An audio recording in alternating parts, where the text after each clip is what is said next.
It is time to go back to Star Wars for a minute. We're going to open up a box of Shadows of the Galaxy. I have not done this in a while, but Dan has requested that I open a box for him. So we're going to do that. We're going to take our time today as I do this, because you know what? I feel like I have just been rushing and running with everything, and tomorrow the madness begins for Flesh and Blood Rosetta, and that's going to be a little bit chaotic. I think maybe a little bit is an understatement. It's going to be extremely chaotic. And one of the things that I miss, and I think a lot of us miss as you get a little bit older, as you get a little bit farther along in your TCG experience, wherever that is you can kind of get to the point where you just start to rush through things and you rip through these packs super fast and you sneak all the way past all the fun things, and you just kind of you miss out on that slowing down, taking time to enjoy the game for what it is, to enjoy the cards, enjoy everything. So we're gonna take our time. We're gonna go a little bit slowly here. Hello, AFC in the chat. And what I'm going to do, same thing I normally do with Star Wars Unlimited, I'm not going to sort out every single card for the box break. I'm just going to pull out, here, we'll make this so we can see this. Just going to pull out the hyperspace cards. And even, I know this is weird. I'm going to go a little bit slower, even on some of the commons, just because, man, it's fun to do that. It's fun to just remember how fun it is to take your time with the cards, to see the Marauder coming in. I love that one. He's a fun one. Any card that has ambush on it, I enjoy. I enjoy ambushing things. Here, we're going to pull the rares out as well, and the foils. So we'll pull a few things out because, that's what we do. I should say, though, I haven't said this yet. I should have said that before I open the first pack, but best of luck to you, Dan. Hope we can find some nice stuff for you here. Hopefully, we can find a showcase. I have not, again, opened Star Wars in a while. I've not seen a showcase in a while. And that's not quite a showcase, but the hyperspace, they're cool. Unfortunately, the number one showcase for me in this set has been Finn.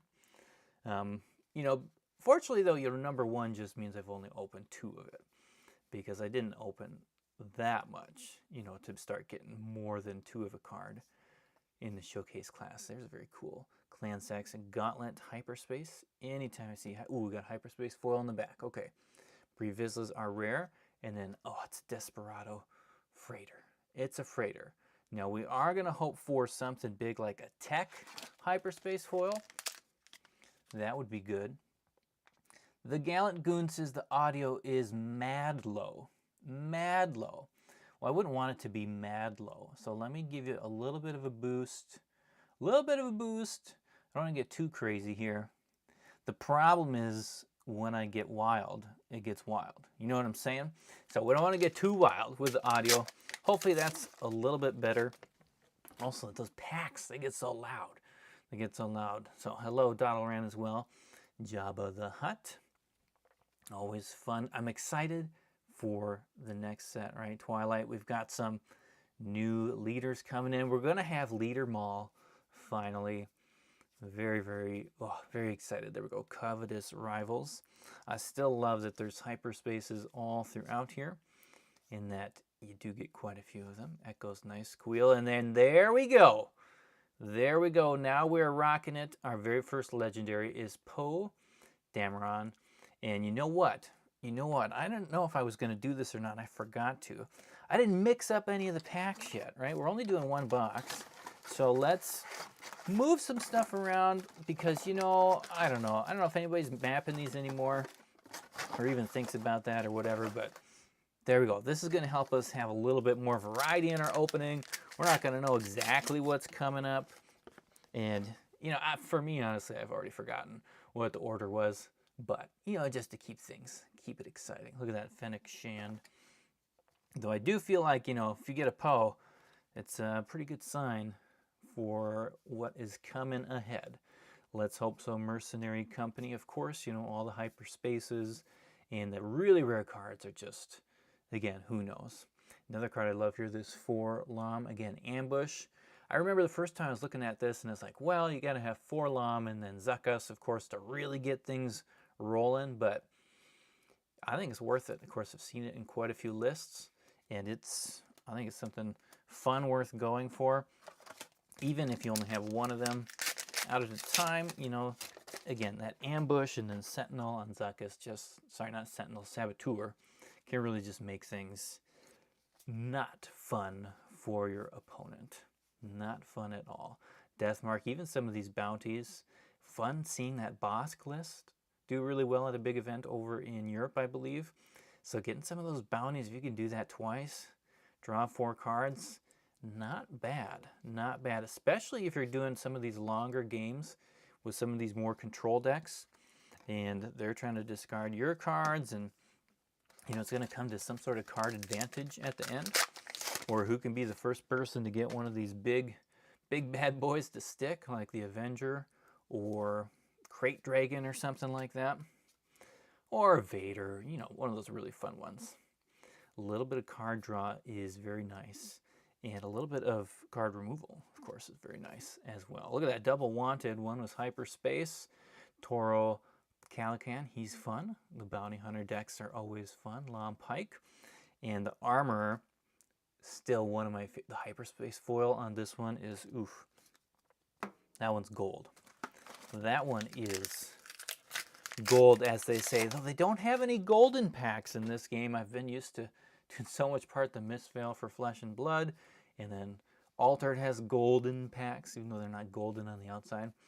I'm starting to get used to just saying, where is the gold pack? Coruscant Dissident triple Dark Raid, that is a nice rare. I remember on week 1, oh my goodness, I could not keep those ones anywhere near in stock. They were moving about as mad can be.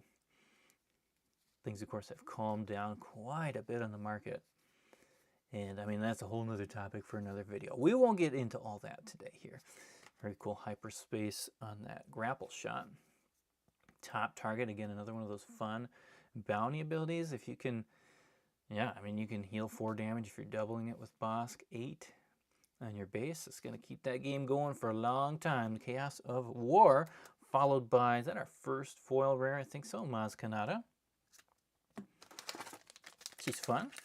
Get that Underworld ability. So far, only one legendary, though, and of course, part of that's with my mixing shenanigans. We got our Hyperspace Cad Bane. And man, you know, I think a lot of people feel this way, but I'm just glad that there is, ooh, a client too. There is a Star Wars Chewbacca. There is a Star Wars. There's that 4-LOM and foil again. I love the Ambush. If you get an Ambush on him and Zuckuss, I mean, you're rocking. When I was saying those, I'm just glad there's a Star Wars game that's going. I really hope this game runs on for a long time. I don't see any reason why it should not. It seems like they've got all the pieces there they need to make it happen. They just got to execute it. Just like this Crumb, right? He can do some big fun stuff. You just got to execute it. You can get a lot of healing and a lot of damage out from it if you're patient. And just endless legions there. Legendary number 2. That one does show up with our friend Poe. So we are on track for a normal box, I guess. I don't know, is that the phrase to use? But we hope it's not too normal. We do want to see a showcase. Showcase us or Hyperspace Legendary. These trick you every time. The one thing I'm hoping for set 3, of all the changes they could do, I really hope they take the showcase away from the front slot. Please, please. I know it's already too late to make that change if they haven't, but man, I hope they heard that feedback from set 1 and have figured that out. There is Zuckuss, our friend for 4-LOM, our Saboteur. Man, if they both have Saboteur and Ambush, there's a lot of fun you can have there. Look at that cool Unlicensed Headhunter, Legal Authority, and Outflank. So sometimes those hoops are worth jumping for on those cards, right, that require another card to make them good. A lot of times they're not worth jumping for, but every once in a while they can just be really, Really, really nice. Rich reward, more bounty fun. No boggins here. Head hunting, Casca Reeves. Okay, there we go. That's a rare hyperspace. That's our first rare hyperspace of the day, Omega. It's a double rare pack there with a beautiful ambushing 2-cost Cloud Rider at the end.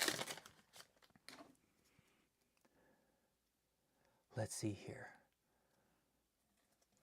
AFC says why that's awful. For moving the showcase, less chance hits, removes bases, removes rare bases from the rare slot. They become dead cards.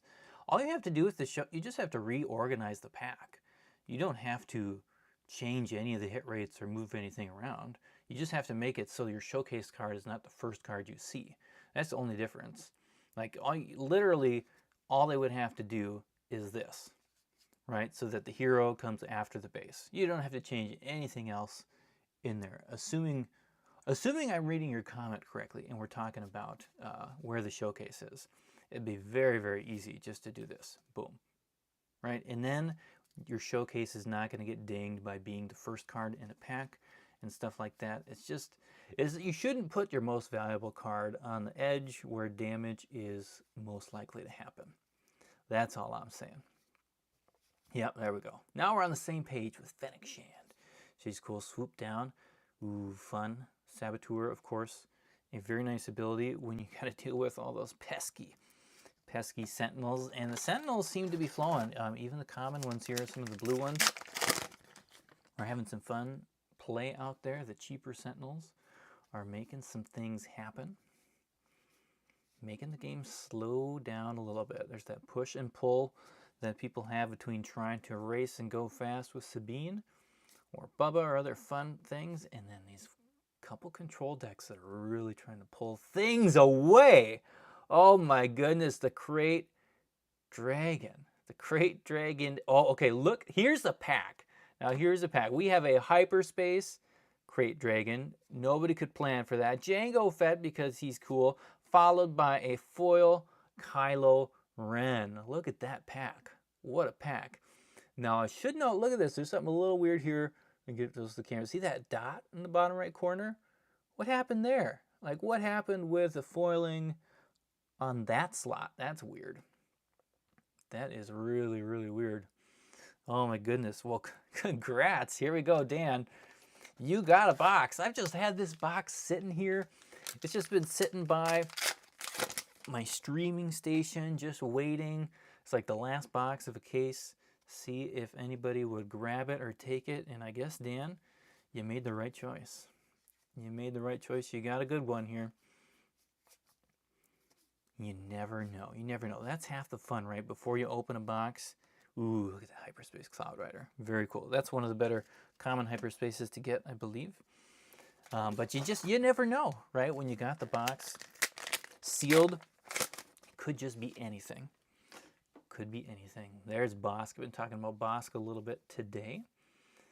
Pillage. Yeah, Pillage. Some fun here. I remember when I first was starting into Star Wars Unlimited, and I was thinking, man, do you really want to be playing any discard? Because people are drawing 2 cards a turn. Discard didn't feel quite as nice as old Sentinel fun as it does in some other games where you're only drawing 1 card. But at the same time, you know, when people are drawing 2 cards, ooh, Maul, okay, this is a good box. This is a good box. You know, if people are drawing 2 cards a turn, it means they're more likely to actually have targets on that discard. Of course, it's not always going to be perfect, but if you can line that up right and you have the initiative and they have 2 cards in their hand, I mean, boom. It's a nice start of a turn. Of course, it can be bad as well, though, if you're trading 1 for 1 and you don't know what that 1 is. It's not necessarily great. Final Showdown, our next legendary there. So we're doing okay. We're doing okay. We got Poe, Endless Legions, Hyperspace Krayt, foil Kylo Ren. And we still got, you know, we still got 6-7 packs here. So we got ample time to try and find a showcase. Though again, they are super, super rare. There's that Pillage again, man. I think this is the most time I have taken to go through a single box of any game in a long, long time, and I'm kind of enjoying it. I usually just rush through things. And it's like, man, this is fun. This is kind of the way it feels like it's supposed to be Bosk. And I say that even though knowing that, man, there will be no slow rolling it this weekend. It's going to be about as fast as things can go with the client. Mandalorian armor. A little desperate attack.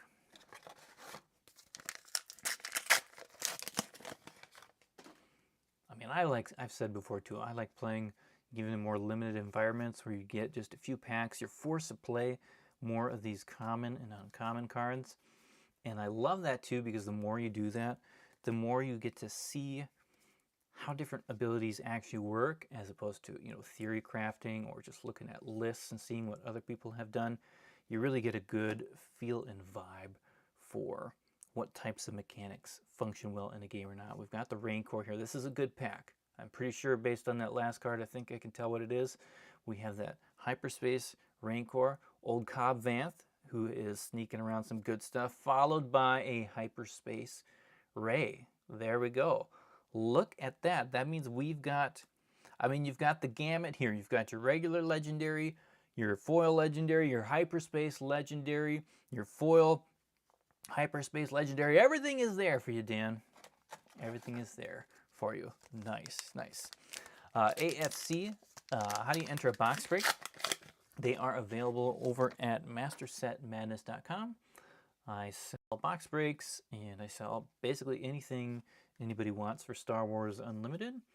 I don't have singles on my website, unfortunately. Just don't have the infrastructure to get that rolling there. But I do have breaks, sealed, beautiful playmats. Oh my gosh, this playmat. Man. I don't know if it's the best box that I've ever seen.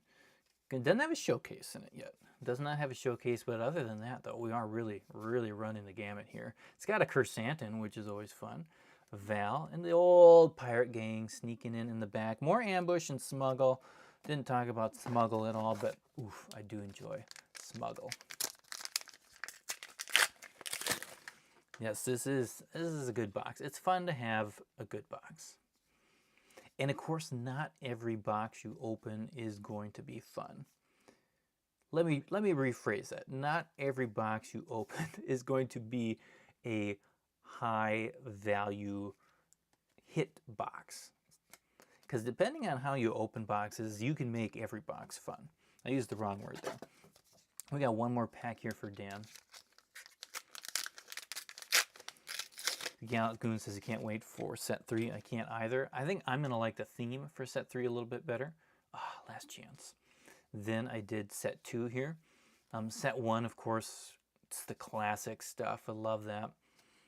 With some of the Rogue One stuff, which Rogue One's my favorite of all the Star Wars canon. Rostico. Last one, a rare Hotshot Blaster. Very, very cool. That's a good card to have. Sees good amount of play with Migs Magfield, the foil, blazing life, excitement, joy. That's all we gotta say about Migs. Oh my goodness. Oh my goodness. But Dan, congrats on this box. Very, very nice. What I was saying again, though, not every box, of course, is going to have this kind of value in it.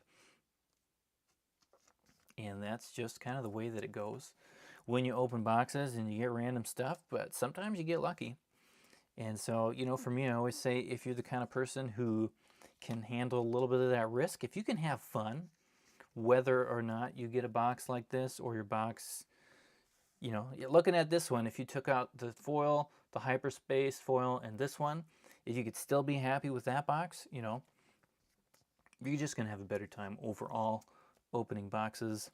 If you're the kind of person who's like, man, you know, I'm just going to feel terrible, terrible, terrible if you don't get all the big good stuff, you know, singles is the way to go, for sure.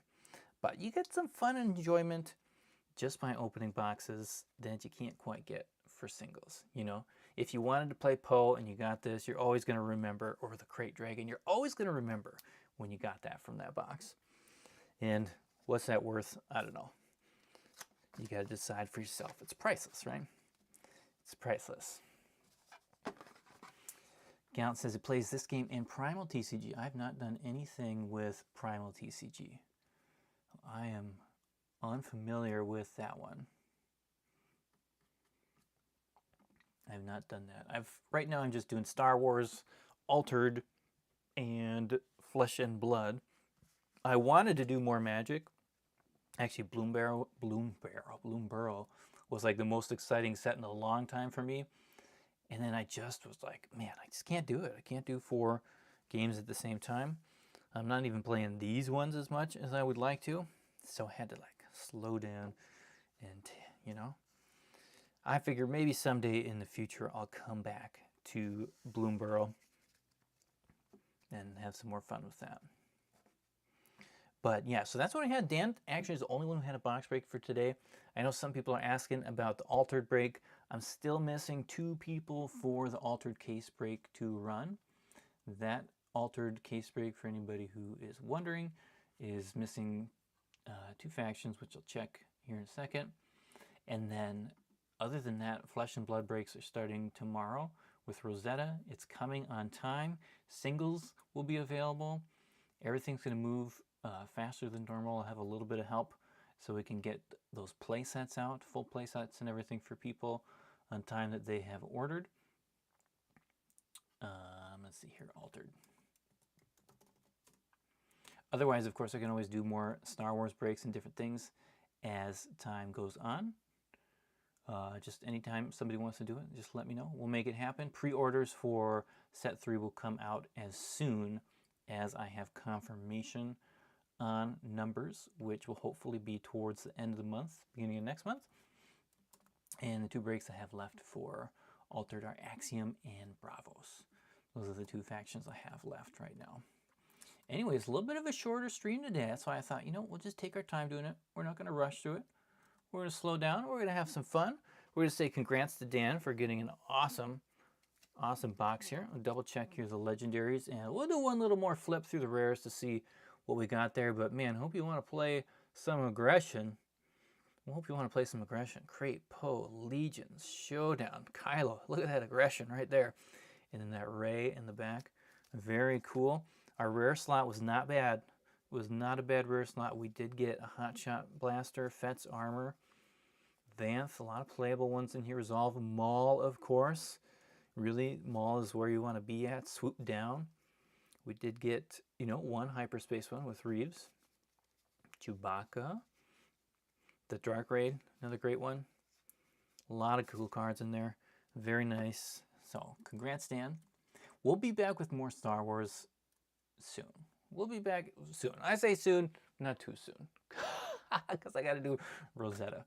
But again, if anybody grabs a box break, we'll make it happen as soon as possible. But thanks for watching. We'll see you all in the near future here. Peace out. Have some fun with your card games. We'll see you next time.